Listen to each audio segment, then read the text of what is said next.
Hello everybody, Kemo Sabi here, coming at you with another video. This one's off of besttopnews webpage, with the topic of who invented the chastity belt. Around the chastity belt was always hovered a lot of myths. Many believed that having many shackles put on their wives, knights, going to the crusades so Mrs. would not disgrace the name and honor of her husband fighting on the battlefield. In fact, however, until the 15th century, there was no evidence of the existence of chastity belt. For the first time about them, mentioned only in the Renaissance, after more than 100 years after the last crusade, and in fact, the use of the chastity belt in the Middle Ages. If such cases do have a place to be, it would be very limited. First, the knights in such campaigns are usually killed in one of the campaigns involved. 300,000 knights, of whom 260,000 have died from plague and other diseases. 20,000 were killed in action, and only 20,000 have returned home.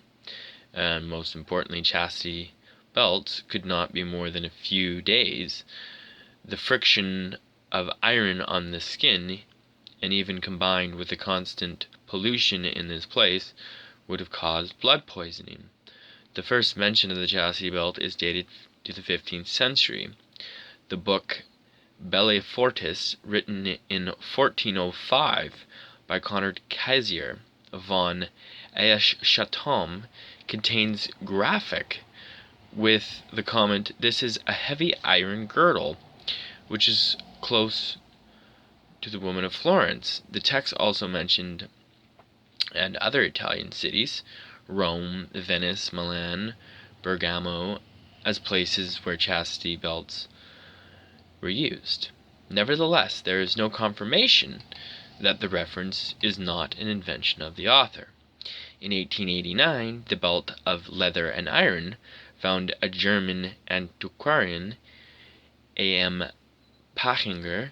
His find he discovered in the Austrian city of Linz on the skeleton in the grave of a young woman. The woman was buried in about the 12th century. Pachinger, however, could not find a record of the funeral of a woman in the city archives. Much of the collection of antiquarium, and including the belt, has been lost.